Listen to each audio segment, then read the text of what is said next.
এবছর উলামায়ে কিরামরা যদি ঐক্য হয়ে আসে, হাজার হাজার লক্ষ লক্ষ আওয়ামী লীগের জনগণ আলেমদেরকে ভোট দেওয়ার জন্য প্রস্তুত আছে। লক্ষ লক্ষ বিএনপির জনতা উলামায়ে কিরামকে ভোট দেওয়ার জন্য প্রস্তুত আছে। জীবনেও যারা কোনোদিন ভোট দেয় নাই তারাও এখানে এবছর ভোট দেবে বলে হাতে হাতে কালি নিয়ে তারা রেডি হয়ে আছে, সিল নিয়ে। আমরা এই গনিমত সুযোগ ছাড়তে রাজি না, কথা বলেন ঠিক কিনা? তবে তাদের একটা দাবি, ওয়াতাসিমু বিহাবলিল্লাহ।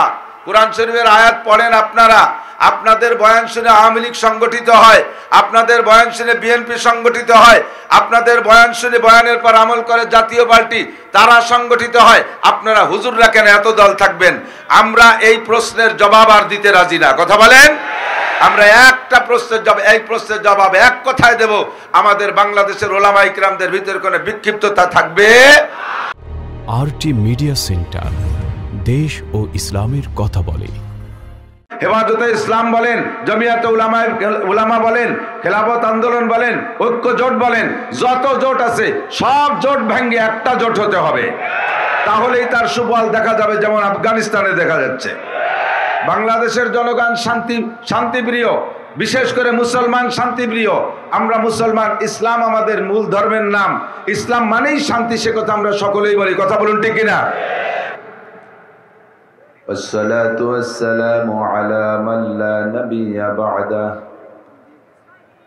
أما بعد فأعوذ بالله من الشيطان الرجيم بسم الله الرحمن الرحيم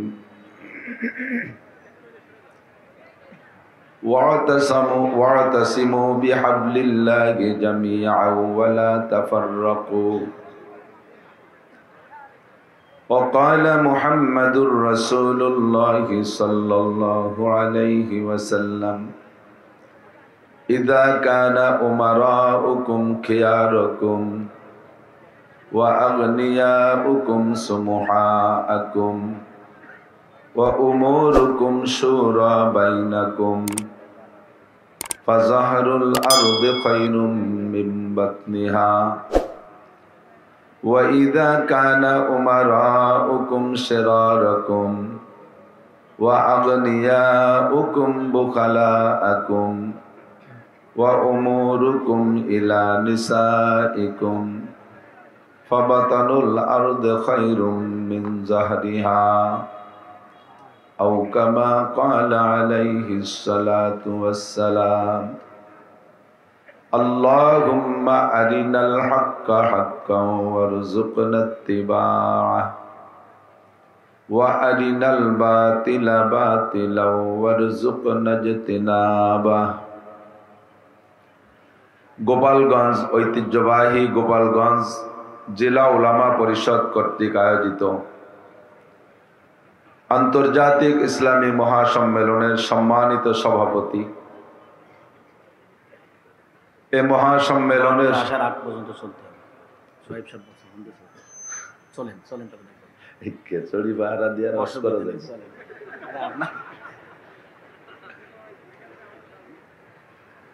মাঝে মাঝে ওয়াজে যাই, কতক্ষণ করবো, খিচুড়ি রান্না আর আগ পর্যন্ত।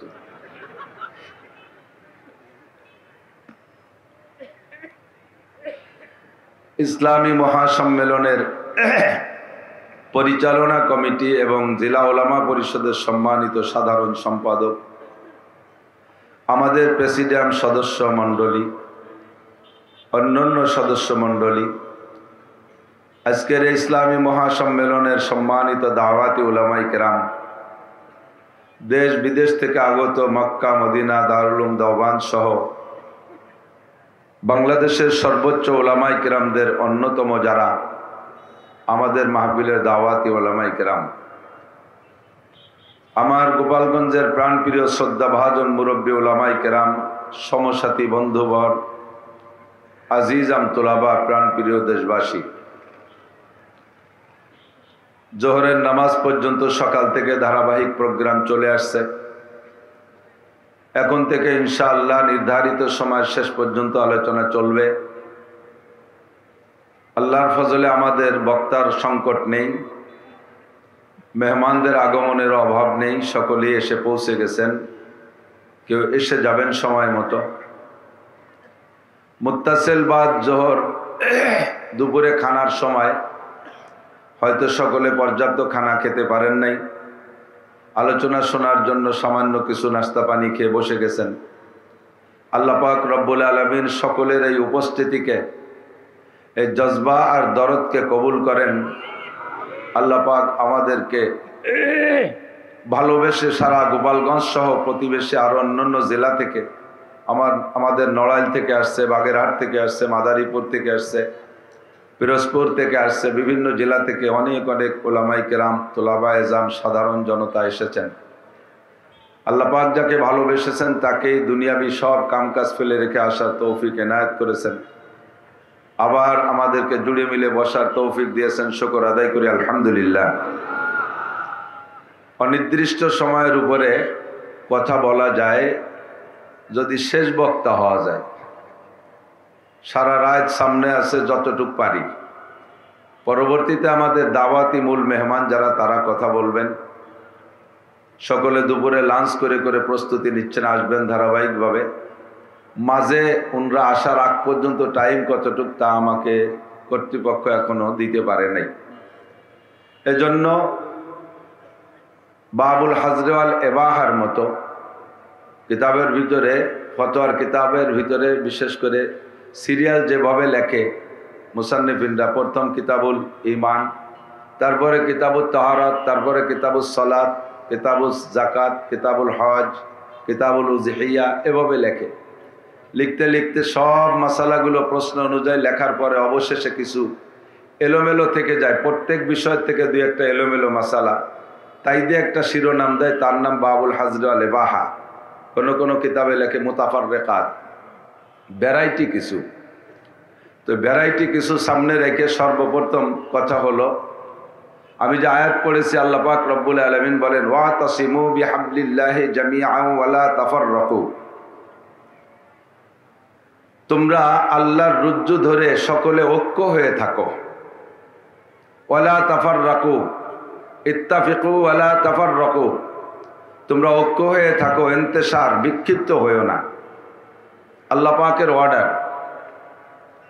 আমরা বাংলাদেশের বিভিন্ন জেলায় যাই, আল্লাহর ফজলে বাংলাদেশের 64 জেলায় আমাদের যাতায়াত আছে। বিভিন্ন জেলায় দেখতাম ওলামা পরিষদের পক্ষ থেকে এমন বড় বড় প্রোগ্রাম, সেখানে আমরা দাওয়াত পাই, বয়ান করি। আমাদের ছোটবেলা থেকে গোপালগঞ্জ জেলা ওলামা পরিষদের এরকম একটা ঐক্য মঞ্চ তৈরি করতে পারিনি। বিগত কয়েক বছর আগে আমরা এই নীলের মাঠ মাদ্রাসার মসজিদে বসে আহমদ শফি সাহেব হুজুর রহমাতুল্লাহ আলাইহির কিছু জীবনী আলোচনা শীর্ষক আলোচনা মজলিসে বসে আমরা ওলামা পরিষদের একটা গুনগুনি শুরু করলাম। তখন প্রাথমিকভাবে আমাদের গোপালগঞ্জ থানা সদর ওলামা পরিষদ গঠন করলাম। এরপরে আমরা বড়সড় করে সারা 5 থানা সম্মিলিত পুরো জেলা ওলামা পরিষদ সংগঠন তৈরি করার সিদ্ধান্ত নিলাম। আলহামদুলিল্লাহ, এখন আমাদের সারা গোপালগঞ্জের 5 থানার সমস্ত ওলামাই কেরাম, শীর্ষ ওলামাই কেরামরা ঐক্য হইয়া 1 থেকে 150 সদস্যের আমাদের বিশাল ওলামা পরিষদ গঠন হয়েছে। এই ওলামা পরিষদের গঠনের বরকতটা আজকে আমরা গত বছরও পেয়েছি এই মাঠে, এবছর আবার পেলাম। এজন্য আমরা শুকর আদায় করি আলহামদুলিল্লাহ। যদি ঐক্য থাকা যায়, একমত থাকা যায়, তাহলে অনেক কিছু করা সম্ভব। 10-এর লাঠি 1-এর বোঝা, 10 জনের লাঠি, একটা একটা করে লাঠি হাতে করে নিয়ে গড়ে এটা একত্রিত করে বোঝা বেঁধে দিলে একজনের একটা বোঝা হয়ে যায়। বিক্ষিপ্তভাবে আমরা বিভিন্ন জায়গায় ছোট বড় মাহফিল করি, এত ওলামাই কিরামকে আমরা এক জায়গা দেখতে পাই না। আজকে ময়দানে বেশিরভাগ ওলামাই কিরাম, মাদ্রাসার তোলাবা এজাম, যারা ছাত্ররা এসেছে, আমি তাদেরকে ছোট্ট একটা পরামর্শ দেব, বা জুনিয়র ওলামাই কিরাম যারা আছে তারাও খেয়াল রাখবেন যে যত বক্তারা এখানে আসবে প্রত্যেকের বয়ান সকলেই খুব মনোযোগ দিয়ে শুনবো। দূর দূর থেকে এসেছেন, রাস্তাঘাটে হেঁটে হেঁটে বেড়াবেন, চা পান খেয়ে বেড়াবেন, চানাচুর বাদাম খেয়ে বেড়াবেন, মাঝে মাঝে রিক্সায় করে গোপালগঞ্জ যাবেন, হোটেলে মোটা খেয়ে আসবেন, পয়সা খরচ করবেন। এই জন্য আপনি পয়সা খরচ করে আসেন নাই। বড়দের জবান থেকে কথাগুলো নিয়ে যেতে হবে, একটু একটু করে জমা করতে করতে করতে একদিন আপনিও বড় হয়ে যাবেন ইনশাআল্লাহ। এই ফিকির নিয়ে সকলে সবার কথা শুনতে হবে। তো আল্লাহ পাক রব্বুল আলামিন বলেন ওয়াতাসিমু বিহাবলিল্লাহি জামিআ, তোমরা মজবুতির সাথে আল্লাহর রজ্জু ধরে রাখো, ওয়ালা তাফাররাকু, তোমরা ইখতিলাফ করো না, মতানৈক্য করো না। আমাদের আজকে নিজেদের পরাজয়ের যে কারণ সেটা হলো অন্যান্য সব জাতিগোষ্ঠী রাজনৈতিক দলগুলো তারা যে কোনো একজন নেতার কথায় সারা বাংলাদেশের সমস্ত জনগণ উঠা বসা করে। যেদিকেই যাবেন আমি মনে করি এটা রাজনৈতিক মঞ্চ নয়, তবে তার ফাঁকে উদাহরণ হিসেবে দু একটা কথা এসে গেলে এটা রাজনীতির দিক না নেওয়ার জন্যে সকলকে অনুরোধ করব, বিশেষ করে সাংবাদিক ভাইরা খুব সতর্কতার সাথে আমাদের এই প্রোগ্রামগুলো লিখবেন। উদাহরণস্বরূপ বলা যায় বাংলাদেশের রাজনৈতিক দলের ভিতরে আওয়ামী লীগ, সারা বাংলাদেশের সমস্ত আওয়ামী লীগ এক মাননীয় প্রধানমন্ত্রী তৎকালীন জননেত্রী শেখ হাসিনার কথায় সারা বাংলাদেশের সকলে তার কথা উঠবস করে, তার রজ্জু ধরে রাখে। বিএনপির নেত্রী খালেদা জিয়ার কথা সারা বাংলাদেশের সমস্ত ছোট বড় সব নেতারা মেনে নেয়। তাদেরকে যারা পড়াইতে পারে এমন বিজ্ঞ নেতা রাজনৈতিক দলের মধ্যে আছে, তবুও মূল নেতার বিরোধিতা তারা করে না, তারা এলোমেলো হয়ে যায় না। জামাত ইসলাম দেখেন, জামাত ইসলামের ভিতরে আমির সাহেব যা বলে তাই সকলে শোনে, কিন্তু আমাদের ভিতরে এত দল, আমাদের ভিতরে এত মত, খুব দুঃখের সাথে বলা লাগে 3 মৌলবী 13 দল। এই 3 মৌলবী 13 দল হওয়ার কারণে আমরা কোনো ভালো সফলতার মুখ দেখতে পারি না। আমি আজকে আমার গোপালগঞ্জের সকল জনগণ উপস্থিত উলামায়ে কিরামের কাছ থেকে আমি সাড়া পেতে চাই, বাংলাদেশের উলামায়ে কিরামের আমরা এত দল দেখতে চাই, আমরা সমস্ত উলামায়ে কিরাম মিলে এক দল দেখতে চাই। কথা বলেন, একজন আমিরে শরিয়াত তৈরি করতে হবে, একজন আমিরে শরিয়াতের নেতৃত্বে ইনশাআল্লাহ বাংলাদেশের সমস্ত উলামায়ে কিরাম ঐক্য হয়ে চলবে। আমি গ্যারান্টি দিচ্ছি ইনশাআল্লাহ। সারা বাংলাদেশ আমি ঘুরে আসছি, সর্বদলের রাজনীতিবিদদের সাথে আমার প্রতিদিন প্রত্যেকটা দলের রাজনীতিবিদদের সাথে আমার স্টেজে সাক্ষাৎ হয়। চলতি পথে যেখানে বসি, যেখানে চলাফেরা করি, সব জায়গার থেকে এক কথা উঠে এসছে, এবছর উলামায়ে কিরামরা যদি ঐক্য হয়ে আসে, হাজার হাজার লক্ষ লক্ষ আওয়ামী লীগের জনগণ আলেমদেরকে ভোট দেওয়ার জন্য প্রস্তুত আছে। লক্ষ লক্ষ বিএনপির জনতা উলামায়ে কিরামকে ভোট দেওয়ার জন্য প্রস্তুত আছে। জীবনেও যারা কোনোদিন ভোট দেয় নাই তারা এখানে এবছর ভোট দেবে বলে হাতে কালি নিয়ে তারা রেডি হয়ে আছে, সিল নিয়ে। আমরা এই গনিমত সুযোগ ছাড়তে রাজি না। কথা বলেন ঠিক কিনা? তবে তাদের একটা দাবি, ওয়াতাসিমু বিহাবলিল্লাহ। কোরআন শরীফের আয়াত পড়েন আপনারা, আপনাদের বয়ান শুনে আওয়ামী লীগ সংগঠিত হয়, আপনাদের বয়ান শুনে বিএনপি সংগঠিত হয়, আপনাদের বয়ান শুনে বয়ানের পর আমল করে জাতীয় পার্টি, তারা সংগঠিত হয়। আপনারা হুজুর রাখেন এত দল থাকবেন? আমরা এই প্রশ্নের জবাব আর দিতে রাজি না। কথা বলেন, আমরা একটা প্রশ্নের জবাব, এই প্রশ্নের জবাব এক কথায় দেব, আমাদের বাংলাদেশের উলামায়ে কিরামদের ভিতরে কোনো বিক্ষিপ্ততা থাকবে। চরমনার হুজুরের দল বলেন, খিলাফত আন্দোলন বলেন, খিলাফত মজলিস বলেন, হেফাজতে ইসলাম বলেন, জমিয়াতে উলামা বলেন, খিলাফত আন্দোলন বলেন, ঐক্য জোট বলেন, যত জোট আছে সব জোট ভেঙে একটা জোট হতে হবে, তাহলেই তার সুফল দেখা যাবে, যেমন আফগানিস্তানে দেখা যাচ্ছে। বাংলাদেশের জনগণ শান্তিপ্রিয়, বিশেষ করে মুসলমান শান্তিপ্রিয়। আমরা মুসলমান, ইসলাম আমাদের মূল ধর্মের নাম, ইসলাম মানেই শান্তি, সে কথা আমরা সকলেই বলি। কথা বলুন ঠিক কিনা? আমাদের ইসলামের শান্তি আমরা জাতিকে বুঝিয়ে দিতে চাই। আল্লাহ পাক রব্বুল আলামিন বলেন, জগতের সব মানুষ শান্তি চায়, সব মানুষ শান্তি চায়, অশান্তি কেউ, জোরে বলেন, চান অশান্তি? কেউ অশান্তি চায় না। তবে শান্তি কোথায় পাবে? শান্তির স্লোগান সব দল দেয়, সকলে শান্তির স্লোগান দিতে দিতে দিতে দিতে এখন হাঁপায় গেছে। সবার শান্তির স্লোগান দিতে দিতে এখন সেই শান্তির স্লোগানের পর সকলের অনাস্থা এসে গেছে। কারণ যে সকল নেতাদের পিছনে তারা স্লোগান দিয়েছে শান্তির পতাকা উড়াইয়া, তারা সচক্ষে দেখতেছে যাদের পিছনে স্লোগান দিয়েছি শান্তির জন্য, স্বয়ং তারাই অশান্তিতে এখন রমজানের আগে ইতিকাফ করতেছে। কতক্ষণ ঠিক না? সব দল, এ দল ও দল সে দল, কোনো এক দলকে টার্গেট করার দরকার নেই। বিগত দেখেছি, ফখরুদ্দিন সাহেবের আমল আমরা দেখেছি, সে সময় সব দলকে রমজানের আগেই জেলখানায় ইতিকাফে বসায় দিয়েছিল ফখরুদ্দিন সাহেব, ঠিক না? সে সময় তাদের পিছনে আমরা স্লোগান দিছি, বোতল ভাইকে দিলে ভোট, শান্তি পাবে দেশের লোক, এ স্লোগান দিছি না? পরবর্তীতে নির্বাচনের পরে দেখি বোতল ভাই নিজেই বড় অশান্তিতে জেলখানার মধ্যে ঢুকতেছে। তো যাদের পিছনে স্লোগান দেয় শান্তির লোভে, তারা যদি অশান্তিতে থাকে, জনগণকে শান্তি দিতে পারবে? একটা মাত্র স্লোগান হবে, শান্তি যদি পাইতে চাও কুরআন মার্কায় ভোট দাও, শান্তি যদি পাইতে চাও হাদিস মার্কায় ভোট দাও। কথা বলেন ঠিক ঠিক না? স্লোগান কি দেওয়া যাবে? শান্তি যদি পাইতে চাও কুরআন মার্কায় ভোট দাও, শান্তি যদি পাইতে চাও কুরআন মার্কায় ভোট দাও, হাদিস মার্কায় ভোট দাও। শান্তির একমাত্র পথ কুরআন আর হাদিস, এই দুইটা মার্কা, বিকল্প কোনো মার্কায় জগতে শান্তি প্রমাণ করে দেখাবো ইনশাআল্লাহ, চোখে আঙ্গুল দিয়া। আল্লাহ পাক নিজেই বলেন, ওয়ালাউ আন্না হালাল কুরআন আমানু ওয়াত্তাকাও।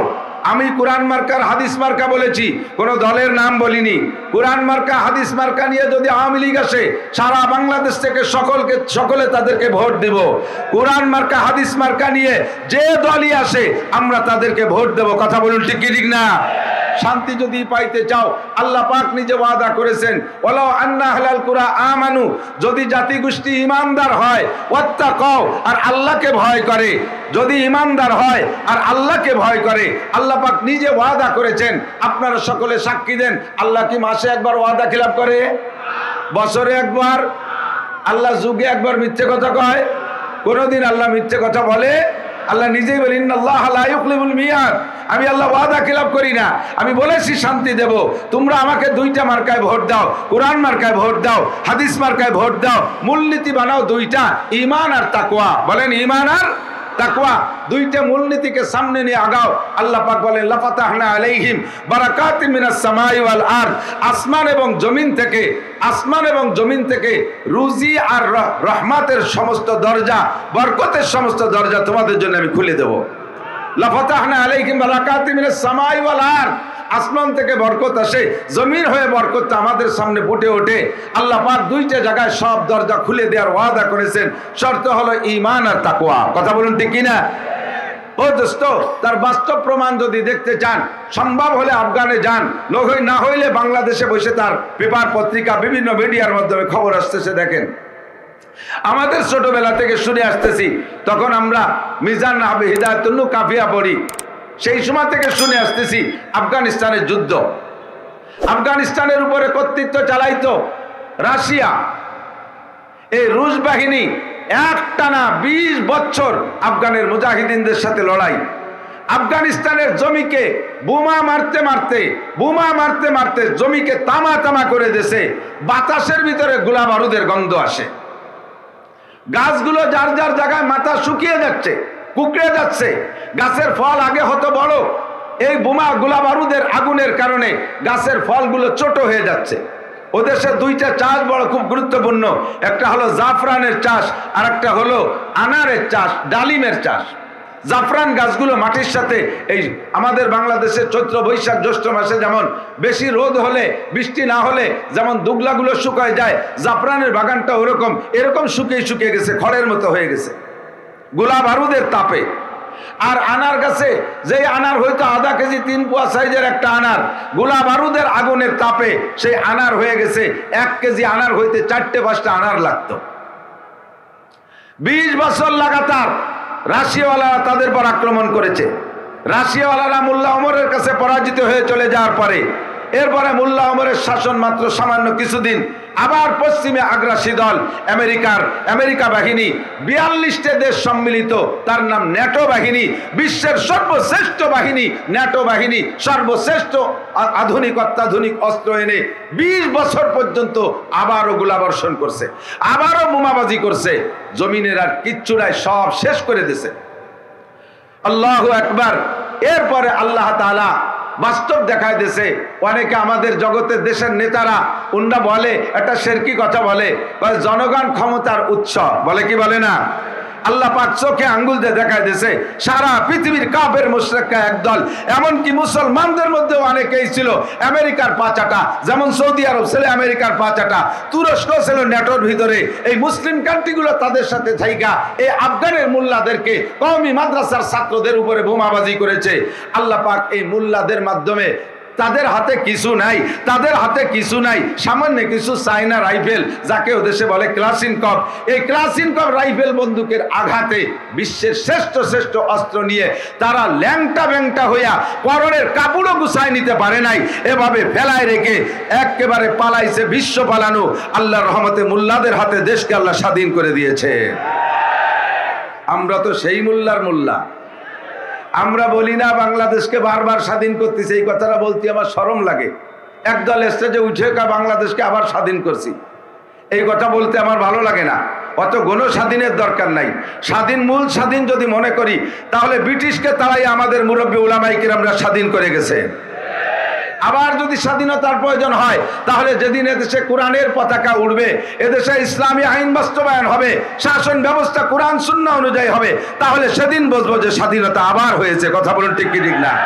দোস্ত, মোল্লাদের হাতে আল্লাহর রহমতে আফগানিস্তান এমন স্বাধীন হয়েছে, আফগানি মৌলবীরা সায়েন্স পড়ে নাই। এই আফগানি মৌলবীরা আমাদের মতো কওমি মাদ্রাসা, এই মিজান হাবিবির হিদায়াতুল কাবিয়া সরেজমি সরেবেকা জালালাইন মিশকাত দাওরা, এই বইয়ে তারাও মৌলবী। সেই মৌলবীদের হাতে আল্লাহ তাআলা দেশকে এমন শান্তি করে দিয়েছে, মাত্র 2 বছরের ভিতরে বিশ্বের যে সকল দেশের টাকার দাম বেশি তার ভিতরে সর্বশ্রেষ্ঠ যারা, তার ভিতরে রোল নাম্বার 3, যাদের টাকার দাম সবচেয়ে বেশি, রোল নাম্বার 3 এই আফগানি মোল্লাদের টাকার দাম। যেই মাঠ তামা তামা হয়ে গেছে পুড়িয়া, যেখানে ফসল ফলে না, সেই জায়গায় সেই জমি সেখানেই আছে। বাংলাদেশ থেকে মাটি নিয়ে আফগানের মাটি পাল্টায় নাই, বাংলাদেশ থেকে মাটি নিয়ে আফগানের মাটি পাল্টায় নাই, ওই মাটিতে সেই গাছও পাল্টায় নাই। যেই গাছের আনার হইতে 1 কেজিতে 4টে আনার লাগে, এখন সেই গাছে মাত্র 1 বছরের ভিতরে 1 আনারে 1 কেজি হওয়া শুরু করে দিয়েছে। রহমত কে পাঠায়? বরকত কে পাঠায়? সে দেশ মরুভূমির দেশ, পাথরি দেশ আমার বাংলাদেশ, সোনার বাংলাদেশ। এদেশের মাটির ভিতরে উর্বর শক্তি আলাদা, এদেশের মাটির ক্ষমতা আলাদা। গাছের মাথায় ধানের বোঝা নিয়ে আসি মাঠের থেকে বাড়ির দিকে, একটা ধান যদি রাস্তায় পড়ে যায়, জাকিতে পড়ে যায়, একটু পানি লাগলে সময় হলে গজায় যায়। আর ছাগল গরুতে কে না ফেললে ওর গোড়ায় যে আরো 6টা গাছ হয়। এরপরে মোট গাছের ছোপে দাঁড়ায় 7টা গাছ, আর 7টা গাছের সময় হলে 3 মাস পরে 7টা শীষ বের হয়। আর ফিকুল্লি সুম্বুলাতিন মিয়াতু হাব্বা, প্রত্যেক শীষে 100 করে ধান হয়। বাংলাদেশের জমিতে সার দেয়া লাগে না, কীটনাশক দেয়া লাগে না, পানি দেয়া লাগে না, প্রাকৃতিক নিয়মে আল্লাহ তাআলা এমন শক্তি দিয়েছে যে এমনি এমনি পড়ে থাকলেও তাতে ফসল হয়ে যায়। কথা বলুন ঠিক কি ঠিক না? সেই দেশের মাটিতে কেন সবকিছু হবে না? কেন হবে না? শুধুমাত্র আল্লাহ অপেক্ষা করতেছে মুসলমানদের ঐক্য, বাংলাদেশের উলামায়ে কেরামের ঐক্য, জনগণের ইসলামমুখী হওয়া, ঈমান আর তাকওয়া আল্লাহ পাককে হাদিয়া দেওয়া। এই 2টে জিনিস যদি দিতে পারি তাহলে আফগানিস্তানের চাইতেও বাংলাদেশের দাম আল্লাহর জগতের কাছে বেশি হয়ে যাবে ইনশাআল্লাহ। এর জন্য আমরা আজকে আমাদের বাংলাদেশের বড়রা, অনেক বড়রা আছে, বিভিন্ন দল থেকে আমরা সকলকেই দাওয়াত দিয়েছি। আমরা সব বড়দের কাছে, আমি আমার ছোটদের, আমি স্টেজে বসে নয়, আমি মাঠে বসে আমার এদিক ব্যাক করে আমার মুরব্বীদের কাছে প্রস্তাব রাখবো যেন বাংলাদেশের উলামায়ে কিরামরা বিক্ষিপ্ত না থাকে। সব উলামায়ে কিরাম মিলে যেন একজন নেতা বানায়া, একজন মোল্লা ওমর বানায়া, একজন মোল্লা ওমর বানায়া, একজন আফগানিস্তানের নেতাদের মতো আমির বানায়া সারা বাংলাদেশের উলামায়ে কিরাম আমরা তার পিছনে লড়তে থাকবো, তার পিছনে স্লোগান দিতে থাকবো। কথা বলুন ঠিক কি ঠিক না? মুসলমানের নারায়ে তাকবীর ধ্বনির বরকতি আলাদা। আমার বাংলার জমিনে তাইকা বড় দুঃখের বিষয়, সেদিনই আমি ছিলাম চট্টগ্রাম, যেদিন ঘটনা ঘটছে চট্টগ্রাম, তার পরের দিন গিয়েছি আমি চট্টগ্রাম, টেকনাফ গিয়েছি, কক্সবাজার গিয়েছি, যে দেখলাম উলামায়ে কিরামের চেহারার ভিতরে বিষণ্ণতা। মাহফিলের ভিতরে শুধু বয়ানের ফুল ঝাড়তেছে, কিন্তু এই মাহফিলের ভিতরে বয়ানের ফুল ঝাড়া আমার একটু ভালো লাগতেছে না। আজকে সংখ্যালঘু বাঙালি, সংখ্যালঘু হিন্দু ভাইরা বাংলাদেশে থাইকা মুসলমানদের একজন অ্যাডভোকেটকে দিবালোকে মানুষের ভিতরে জবাই করে দেয়। আর আমরা এখন বসে বসে যার যার কায়দায় তসবিহ টিপি, যার যার কায়দায় বসে যার যার চিন্তা সেই করি। বড় দুঃখের বিষয়। আল্লাহু আকবার। বেকাসে সুদ্দিন আহমদ হিজে ওরা ইয়ারে নিস হর কাসে বা কারে কচ্চুদ বাদিন আহমদ কারে নিস। আমি আমার মাদ্রাসা নিয়ে পড়ে আছি, আমি আমার হজের মাঠ নিয়ে পড়ে আছি, আমি আমার ক্ষেত খামার নিয়ে পড়ে আছি, আমি আমার ব্যবসা বাণিজ্য নিয়ে পড়ে আছি, আমি আমার ব্যক্তিগত রাজনীতি নিয়ে পড়ে আছি, কিভাবে মেম্বার হব, চেয়ারম্যান হব। ও দোস্ত মুসলমান, আল্লাহর দ্বীন বেকাজ হয়ে গেছে। সঙ্গহারা হয়ে গেছে, সকলে যার যার কাজ নিয়ে ব্যস্ত, আল্লাহর ধর্ম কাহারও কাজ বলে মনে হচ্ছে না। এটাই হলো আমাদের পরাজয়ের কারণ। সামনে যদি জয় আনতে হয়, ও জামানা মে মুআজ্জাজ সে হামিলে কুরআন হোকর हम जलील ও খার হুয়ে তারিকে কুরআন হোকর। একসময় মুসলমান সারা পৃথিবীকে শাসন করেছে, একমাত্র তাদের ওসিলা ছিল, একমাত্র তাদের কারণ ছিল তাদের গলায় আল্লাহর কোরআন ঝুলানো ছিল। কথা বলুন ঠিক কি ঠিক না?